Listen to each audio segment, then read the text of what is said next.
Sweden's geographic position was extremely vulnerable. Germany already controlled the Baltic, Sweden's main trade route, and Russia threatened invasion through Finland. In the autumn of 1936, the government went into a crisis meeting, at the end of which the Prime Minister, Albin Hansson, stated, "As far as possible, our nation should produce its own weapons. Every instance in which we buy from abroad makes us more dependent on other countries." General Olsen explains.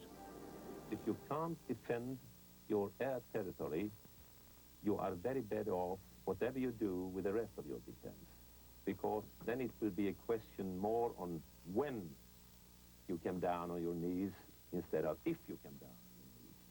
So I think the Air Force will take a very active part in neutrality defense. And I think this has been aware to our politicians for a very long time. And I think when they took the decision in 1936 of strengthening the Air Force, I think it was just a very strong awareness from the political side of the importance of the Air Force in a defense aiming for neutrality. The result of the Swedish government's decision was twofold. Firstly, to institute a large-scale Swedish aircraft industry, and secondly, to double the size of the Air Force. But both policies would take time, and to fill the gap, the Air Force was compelled to import combat machines. The B-4, a license-built version of the Hawker Hart, formed the major part of Sweden's bomber force from 1937 to 1942. Although obsolete even when the first Swedish-built B-4 rolled off the production line, it continued to serve throughout the Second War. Easy to fly and very reliable, Swedish pilots became masters of pinpoint bombing. By 1937, Sweden's aircraft production was rapidly expanding. ASJA was soon joined by a new company, backed by the government and Bofors. It was to be known as Svenska Aeroplan AB, or Saab. Both companies began new plants at Trollhättan and Linköping. From the beginning, the government recognized the need for a joint cooperative effort, and a separate body was established to oversee production. Sweden's aircraft industry often hung on the diplomacy of men like Gunnar Delmer, Saab's first president. By the late 30s, the Air Force had recognized its critical need for a heavy bomber, and as a result, Saab's first product was to be the German-designed Junkers Ju-86. A license had been purchased in 1937, and German technicians supervised all the early stages of production of this twin-engine bomber. However, by 1938, the production was solely in Swedish hands. Although not obsolete in 1937, it was the result of proven but outdated technology, and the Luftwaffe phased them out in 1939, the same year as the first Swedish-built Ju-86 took to the air. As the new aircraft began to roll off the production line, a new generation of men had to be trained to fly and service them. Ever since its inception, the Swedish Air Force's greatest enemy had been the weather. Temperatures in the north often reached minus 40 degrees Celsius, well below the freezing point of petrol and oil. Engines had oil stoves and insulated jackets. After each flight, the oil was drained and kept heated overnight. In conditions that would have grounded most other air forces, the Swedes remained operational. In 1938, the Air Force had re-equipped its training squadrons with the US-built NA-16. Fitted with skis to allow it to operate from frozen runways and lakes, the NA-16 became a firm favorite with cadets, not least because of its heated cabin.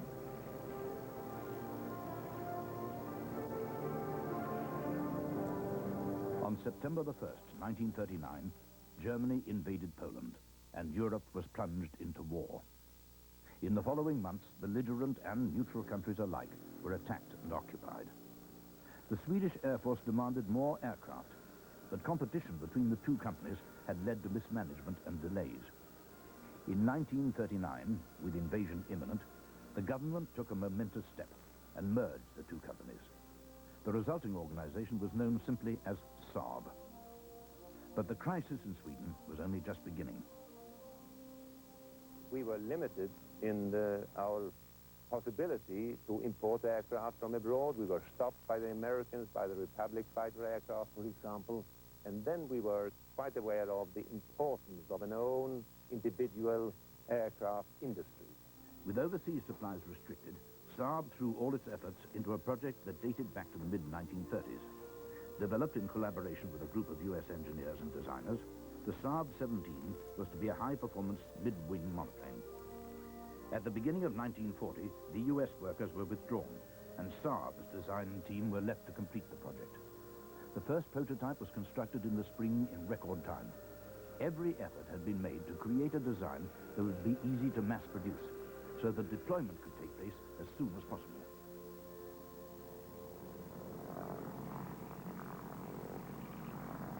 On the 18th of May 1940, the S-17 was wheeled out for its first test flight.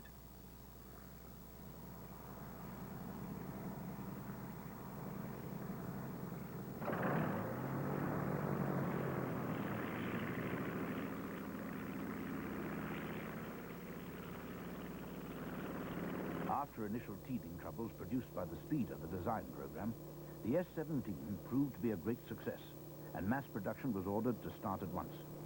Built in both reconnaissance and bomber versions, the S-17 was equipped with a unique retractable undercarriage that could, in the space of a few minutes, be converted from wheels to skis, enabling deployment no matter what the ground conditions.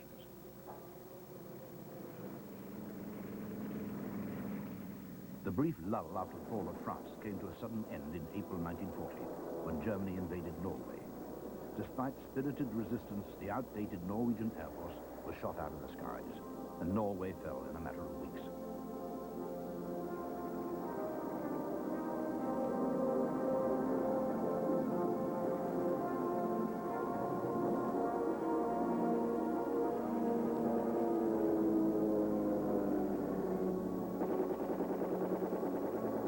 Although re-equipping as fast as possible, the Swedish Air Force was extremely vulnerable. During the invasion of Norway, it could put only one fighter squadron into the air.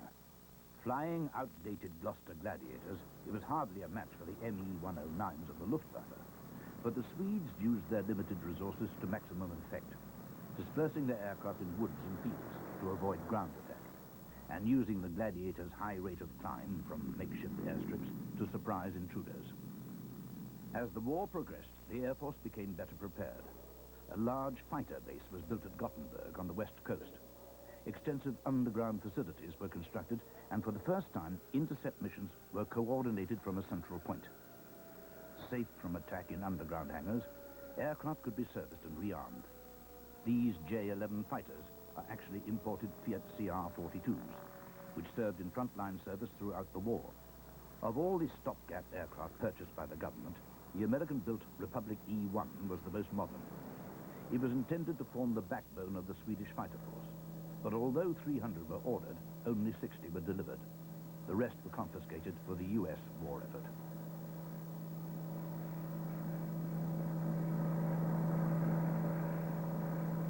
With a long and vulnerable coastline to defend, a strong maritime force was essential. The Heinkel E-115A served in the naval reconnaissance and escort role for 10 years, from 1939. It represented the last of a long line of Heinkel floatplanes that had done faithful service since the early 1920s.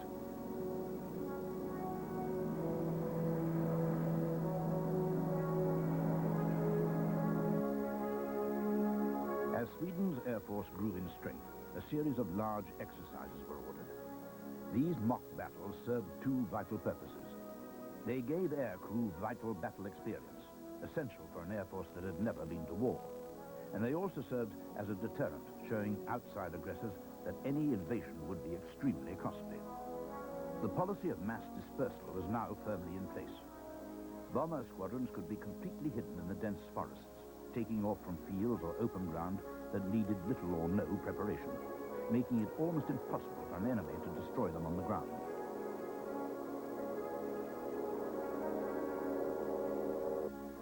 The heavy B-3, however, needed more permanent facilities, and to avoid the possibility of being surprised on the ground, air crew had to be able to scramble in under 2 minutes.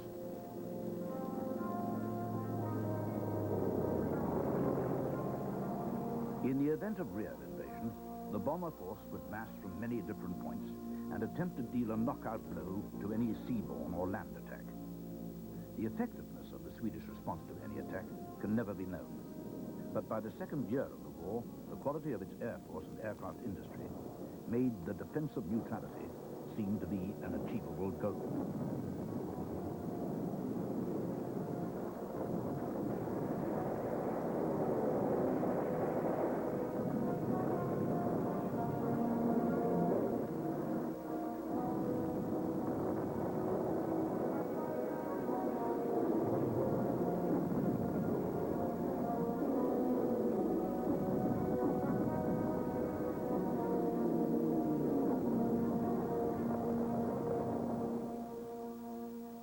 With the prospect of attack from both Germany and Russia, Sweden's fighter force was kept on constant alert. Although a neutral power, Sweden had the right to intercept and attack any aircraft violating its airspace. From 1940 to 1945, 126 German aircraft were intercepted and either forced down or destroyed. Despite intensive diplomatic pressure, Sweden never allowed German aircraft to overfly the country. Any incursion was treated as a hostile act. However, not all damaged aircraft were pursued to destruction, as a recoverable machine provided invaluable information on the state of German aviation technology. Towards the end of the war, many German pilots, defecting from the Russian front, landed in Sweden. Many of these aircraft, like the Focke-Wulf Condor and the Ju-52, were converted and put to civilian use after the war. So many Friesler Storches landed in Sweden during the war that the Air Force was able to equip a whole training squadron in 1946.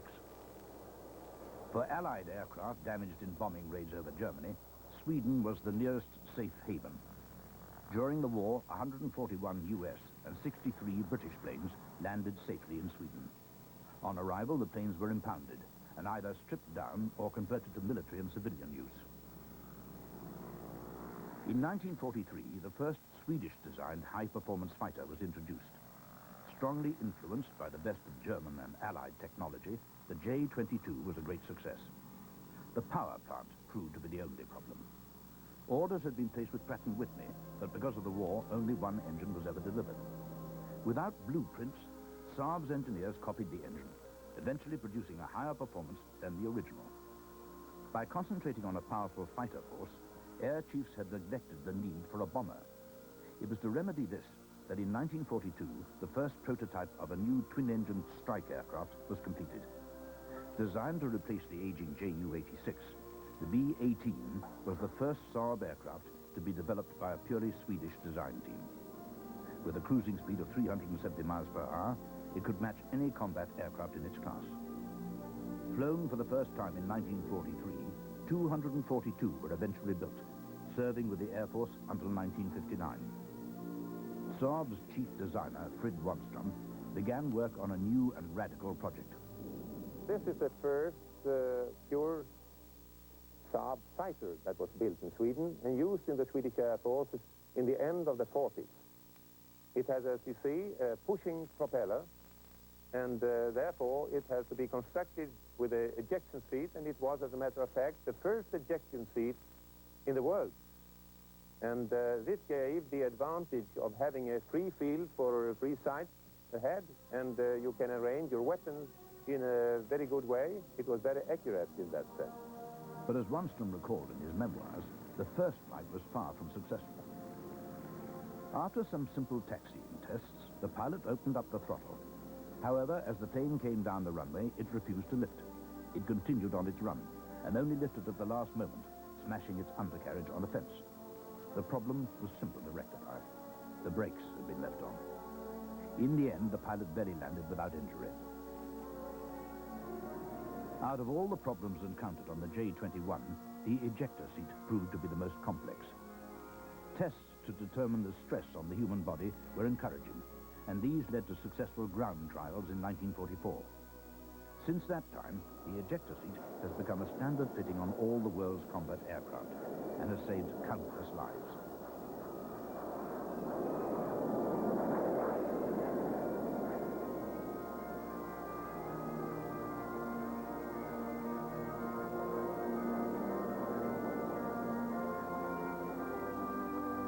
The end of the war in Europe marked a crossroads in Swedish aviation. The dilemma was simple. The overseas arms market was flooded with excellent and cheap combat aircraft. Saab could not hope to compete when in 1946 the Air Force purchased 90 P-51 Mustangs for only $3,000 each. Another low-cost import was the de Havilland Mosquito, employed as a night fighter until the early 50s. The end of the Second War marked the beginning of the jet age, and Sweden's Air Force was soon demanding a high-performance fighter. Saab had been working on the J-21R, a jet version of the J-21. But the J-21R was always a compromise, and after costly modification and poor performance, the project was cancelled. To fill the gap, the de Havilland Vampire was acquired from Britain, an ironic choice since the Vampire had been heavily influenced by Saab's J-21. Over the next 5 years, 410 Vampires were purchased, forming the backbone of Sweden's combat force. To replace the aging Mosquitoes, which had already flown way beyond their intended endurance, the de Havilland Venom was purchased. The need for a high-performance night fighter was becoming ever more obvious as the tension between East and West intensified. The brief respite of the late 40s had ended, and once again the Air Force was put onto a war footing, ready to scramble, intercept, and destroy any unidentified aircraft.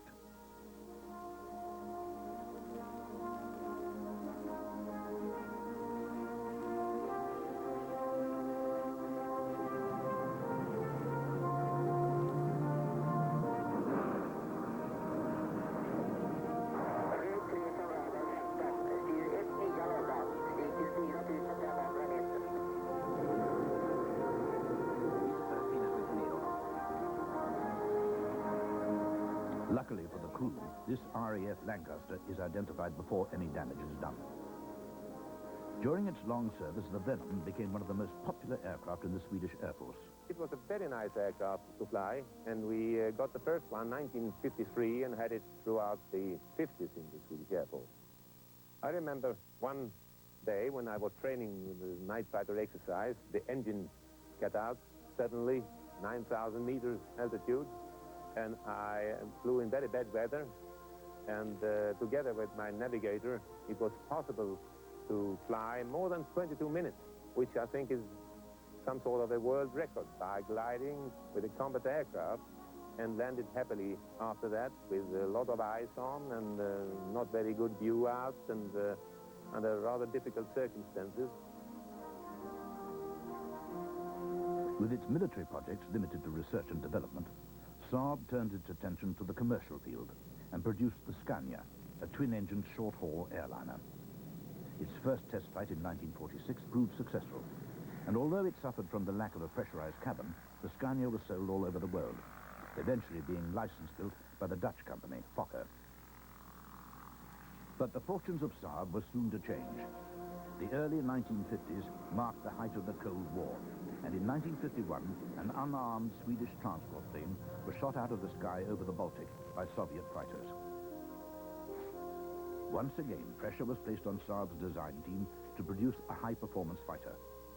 In response, Saab came up with the most advanced combat machine of its day, the J-29 Tunnan.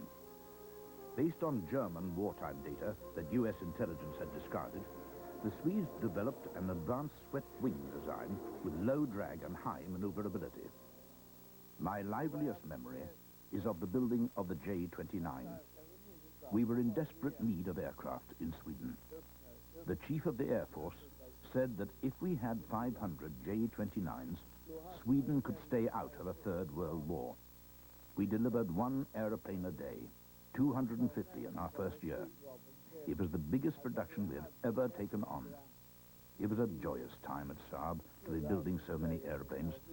The workshops really sang. The J-29 soon replaced the Vampire as Sweden's main fighter aircraft. Deployed in heavily defended bunkers, the Air Force at last had the combat machine that could outperform both the Soviet MiG-15 and the US Sabre 86. Despite its cumbersome appearance, which earned it the nickname the Flying Barrel, the J-29 had an excellent performance. The British test pilot, R.A. Moore, said of the aircraft, "On the ground it was like an ugly duckling, but in the air it performed like a swift."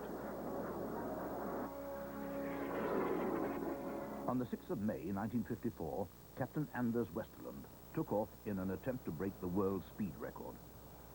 His unmodified J-29 reached 607 miles per hour, smashing the previous record held by the US.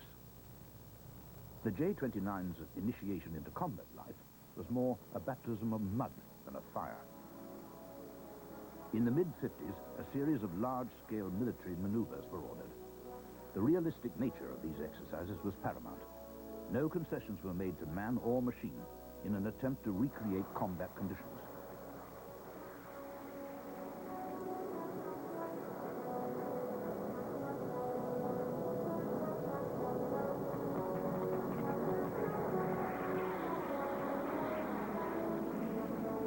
As well as the world speed record, the J-29 also earned the distinction as the only Swedish aircraft ever to go to war. Deployed with the United Nations forces in the Congo crisis of 1962, the small Swedish force attacked and destroyed the Katangan Air Force in the space of a few minutes, without sustaining a single loss. In 1955, a number of Hawker Hunters were purchased to broaden the Air Force strength. But this was short-lived, as Saab was already working on a new design. The original specification for a two-seat all-weather interceptor was given in 1948. The first prototype was constructed 3 years later, incorporating the, by now, proven swept-wing configuration. The Saab 32, or Lansen, first flew on the 3rd of November 1952. 1 year later, it became the first Swedish aircraft to go through the sound barrier. Over the next 20 years, the Lansen formed the vanguard of Sweden's strike force.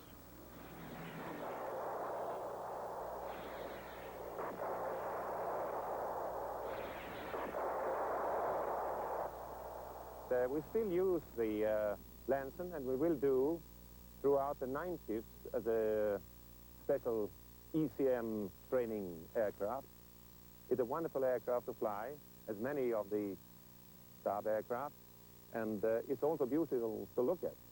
Flushed with the success of the Lansen, Saab began to experiment with a revolutionary new design, the double delta wing. By combining the tail and wing control surfaces, drag was greatly reduced. Work began immediately on a small test plane known as the Mini Draken. It was built in only one copy in order to test mainly the double delta wing construction that was the first double delta wing in the world. It was then followed by the full-scale J-35 that was built in 604 copies totally and in 7 different versions. The Draken design, which pioneered delta wing aerodynamics, was a landmark in world aviation. Without the practical experience gained by the Saab design, aircraft like Concorde would not have been possible. 6 years after the Lansen had reached Mach 1, the Draken exceeded Mach 2. The Draken remains in service today and is still being produced for the Austrian, Danish and Swedish air forces, a tribute to its highly sophisticated design. The Draken, along with Sweden's advanced radar systems, has been defending their vulnerable coastline for 30 years.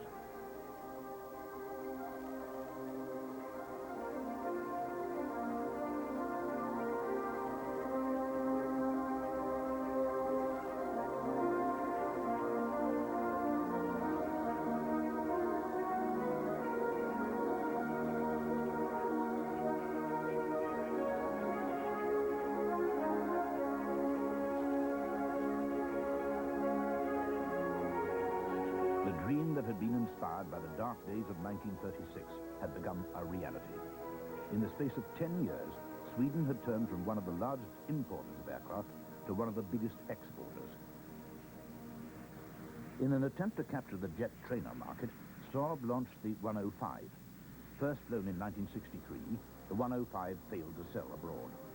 However, large numbers were purchased by the Swedish Air Force, and 105s equipped their world-famous aerobatic flight.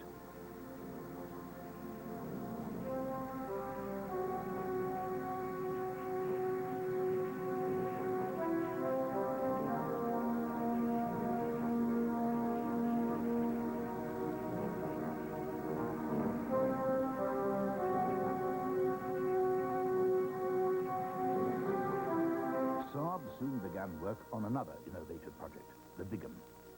The unconventional thin delta wing design with a small canard wing provided great maneuverability, minimal turbulence, and a low landing speed. But the design was expensive and untried.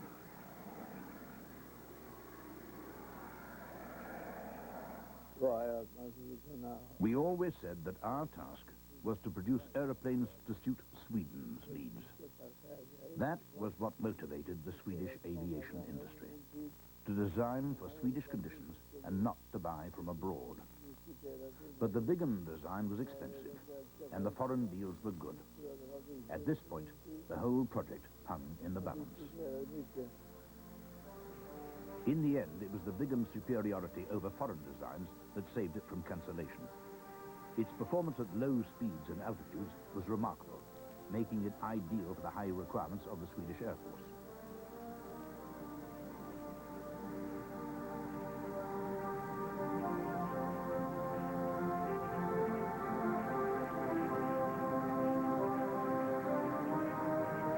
Today, the Viggen forms the central pin of Sweden's air defense policy, a policy built around the concept of flexible dispersal. From one main base, we have several small bases around that base, which will make it difficult for an enemy to hit all these places, and we will always find, hopefully, one base to land on and one base to take off from. And they are connected in a net, road net system on ground, so we had a flexible system making service on ground, preparations and so on, and a flexible system from takeoff and landing point. I think this gives us a system which is, to a very big extent, better than to just build on one hardened airbase, which is more vulnerable, I think. With the recent improvement in East-West relations, Sweden's international position seems secure. But the price for non-alignment and neutrality is constant vigilance. With the reduction in the size of the Air Force, increased pressure has been placed on man and machine. In wartime, combat aircraft are at a premium. On landing, a Viggen can be serviced, refueled, and rearmed, and be flying again in 8 minutes.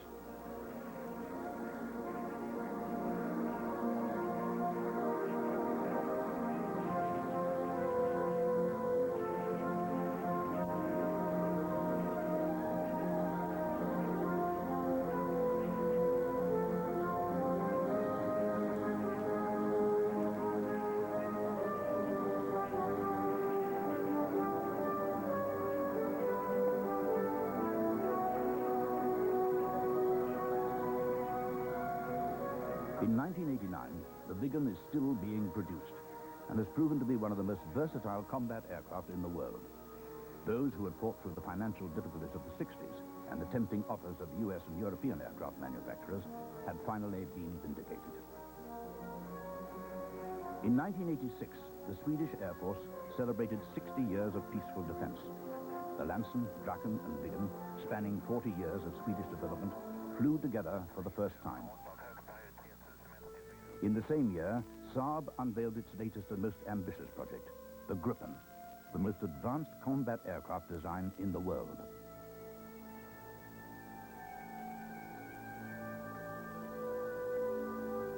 In December 1988, the Gripen is wheeled out for its maiden test flight. These are the first pictures ever shown of this revolutionary new prototype. The test pilot, Stig Hunstrom, receives the customary good luck kick before climbing in.